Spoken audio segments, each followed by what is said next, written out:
नमस्ते दर्शकों, India news देख रहे हैं आप और मैं हूं आपके साथ वैभव मिश्रा। हॉर्मुज पर बम गिराओगे तो खुद मारे जाओगे। दरअसल खाड़ी में तनाव कम होने की बजाय लगातार बढ़ता जा रहा है। दुनिया की सबसे अहम समुद्री लाइफलाइन माने जाने वाले हॉर्मुज स्ट्रेट को लेकर अमेरिका और ईरान अब एक बार फिर से आमने सामने आ चुके हैं। अमेरिकी राष्ट्रपति ट्रंप ने साफ चेतावनी दी कि अगर हॉर्मुज जलडमरू मध्य में किसी भी जहाज पर हमला होता है तो अमेरिका जवाबी कार्रवाई करते हुए ईरान के मौजूद पुलों, बिजली संयंत्रों को निशाना बनाएगा। ट्रंप ने अपने सोशल मीडिया पोस्ट में कहा कि जहाजों पर किसी भी तरह की मिसाइल, ड्रोन, रॉकेट या अन्य हथियार से हमला होने पर अमेरिका सीधे ईरानी बुनियादी ढांचे पर हमला करेगा। ट्रंप के इस बयान ने पहले से तनावपूर्ण माहौल को गर्म कर दिया है, क्योंकि हॉर्मुज स्ट्रेट सिर्फ क्षेत्रीय नहीं बल्कि वैश्विक अर्थव्यवस्था की धुरी माना जाता है। दुनिया के बड़े हिस्से का तेल और गैस इसी समुद्री रास्ते से होकर गुजरते हैं। ऐसे में यहां किसी भी तरह का सैन्य टकराव वैश्विक बाजारों और ऊर्जा आपूर्ति पर बड़ा असर डाल सकता है। ट्रंप की चेतावनी के कुछ घंटे बाद ईरान की तरफ से कड़ा संदेश आया। ईरान के विदेश मंत्री अब्बास अराक्ची ने सोशल मीडिया पर लिखा कि ईरान की रक्षा नीति बिल्कुल अस्पष्ट है। उन्होंने कहा कि हर आंख के बदले एक आंख हमारी नीति रही है। अराक्ची ने साफ शब्दों में चेतावनी दी कि ईरान के खिलाफ किसी भी तरह की आक्रामक कार्यवाही, खासकर उसके बुनियादी ढांचे पर हमले का निर्णायक और जबरदस्त जवाब दिया जाएगा। इतना ही नहीं, उन्होंने यह भी कहा कि जो देश या ताकतें ऐसी कार्रवाई के रूप में किसी की भी तरह से मदद करेंगी, उन्हें भी वैध लक्ष्य माना जाएगा। इन बयानों के बाद खाड़ी क्षेत्र में अब आशंकाएं पैदा हो गई हैं। सवाल ये कि क्या सिर्फ बयानबाजी है या फिर दोनों देशों के बीच किसी बड़े टकराव की तैयारी हो रही है। हॉर्मुज स्ट्रेट पहले भी कई बार वैश्विक ताकत का केंद्र बन चुका है, लेकिन इस बार जिस तरह सीधे बुनियादी ढांचे को निशाना बनाने और जवाबी हमले की चेतावनियां दी जा रही हैं, उसने दुनिया भर की चिंताएं बढ़ा दी हैं। हमारे साथ हिमांशी सिंह जी जुड़ी हुई हैं। बहुत बहुत स्वागत है आपका इंडिया न्यूज पर। हिमांशी जी, बहुत सारे सवाल और बहुत सारे सवालों के बीच ये बहुत महत्वपूर्ण है कि अब इन देशों ने बिल्कुल खुले तौर पर यह चेतावनी दे दी है कि अगर अब आगे हिमाकत करेंगे तो ये आपके ऊपर अंतिम प्रहार होगा। कैसे देखती हैं आप इन बयानों को? नमस्कार, जय हिंद Vaibhav, and thank you for inviting me to your show.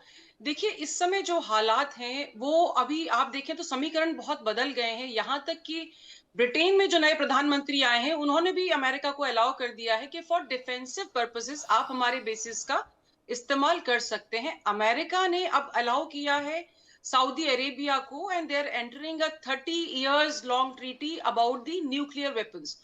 और एमबीजेड का मैं इंटरव्यू देख रही थी, वो कह रहे थे कि अगर ईरान बनाता है तो हम भी बनाएंगे। तो जब इस तरह की चीजें हो रही हैं तो मुझे लगता है कि पूरे विश्व को इससे चिंता करने की आवश्यकता है। वो इसलिए है कि देखिए, तीसरे विश्व युद्ध में हम नहीं जाएंगे, दैट इज वेरी क्लियर। क्योंकि आप अगर समीकरण देखें तो रशिया और यूक्रेन वॉर से रशिया की जो पूरा उसका मिलिट्री पावर है वो डिप्लीट हुई है।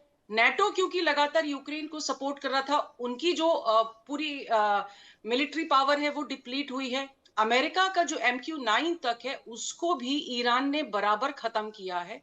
और जिस तरीके से ये फैल रहा है चारों तरफ, तो उससे भले ही युद्ध में देश ना उतरे, लेकिन उनकी जो अर्थव्यवस्था है, जो उनकी एनर्जी नीड्स हैं, उन पे बहुत ज्यादा असर पड़ रहा है। हमने देखा था जॉर्डन के लोगों ने खुद फोन करके ईरान को इस तरह की इंटेलिजेंस दी थी कि अमेरिकन बेसिस में कहाँ कहाँ क्या क्या रखा है।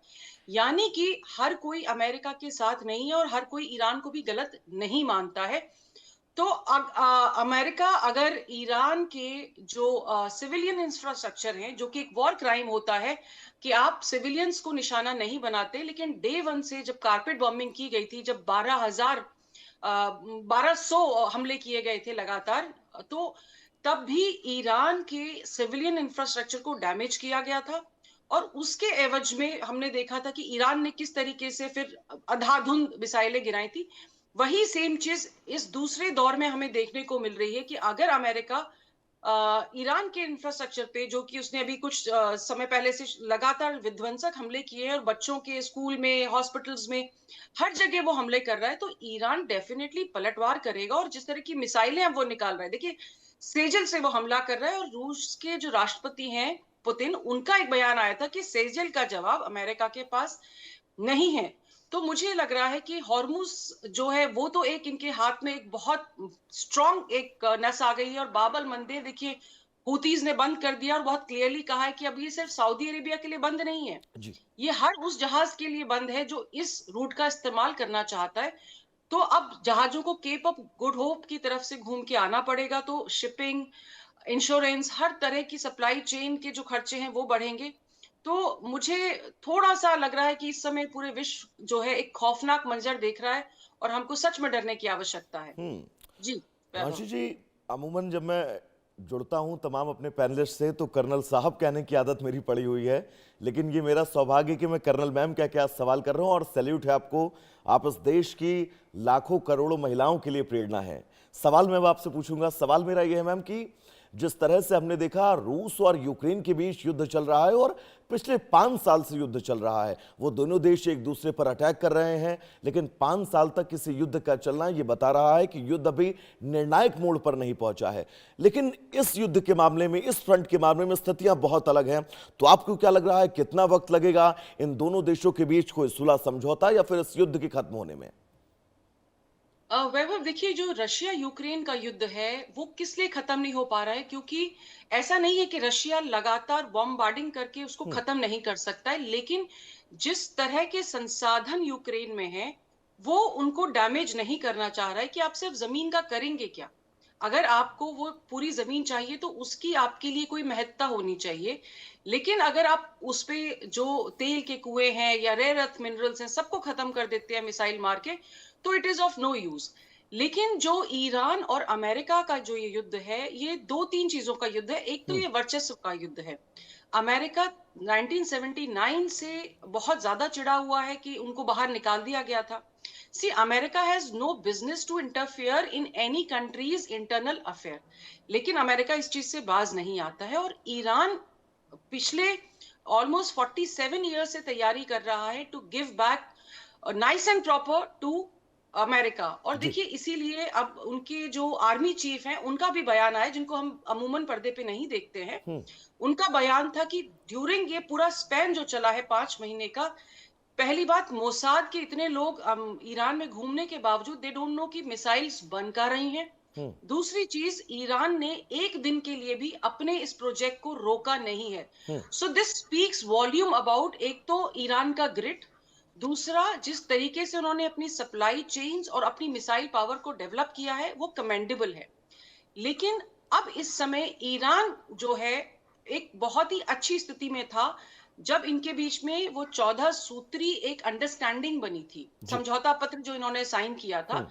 लेकिन डोनाल्ड ट्रंप शायद जो खामेनेई साहब का फ्यूनरल था उसको देख के घबरा गए कि भाई अगर 70 से ज्यादा कंट्री सपोर्ट कर रही हैं, जी। वो एक डिप्लोमेटिक विजिट के तौर पे अगर हम उसको देखें तो वहां पे 70 से ज्यादा कंट्रीज के जो नुमाइंदे थे वो आए थे। तो इससे चिढ़ के डोनाल्ड ट्रंप ने हमला किया था। वो एक बहाना था कि उन्होंने ईरान ने हमला किया है शिप्स पे जो जा रहे हैं, क्योंकि ईरान बहुत क्लियर कर चुका था कि हॉर्मूज पे हम आपको एक सेफ पैसेज दे रहे हैं, बाकी जगह हमने माइंस लगाई हुई हैं, दूसरी तरफ हमारी फास्ट अटैक बोट्स हैं जो हमला कर सकती हैं, तो एक पैसेज हम आपको दे रहे हैं, वहीं से जाइएगा। लेकिन अमेरिका ने इसका उल्लंघन करवाया जानबूझ के, और इसी वजह से ये दोबारा से अब इस स्थिति में आ गए हैं कि अब इनकी सांप छुछुंदर वाली स्थिति हो गई है कि ना उगले बन रहा है ना निगले बन रहा है। लेकिन जिस तरीके से ये एक्सपैंड कर रहा है उसकी वजह से देखिए अमेरिका बूट्स ऑन ग्राउंड नहीं कर सकता है, क्योंकि पहले जब इन्होंने कुर्दिश लोगों को हथियार देकर हमला करवाने की कोशिश की थी वो इंटेलिजेंस इनको तुर्की ने लीक की थी।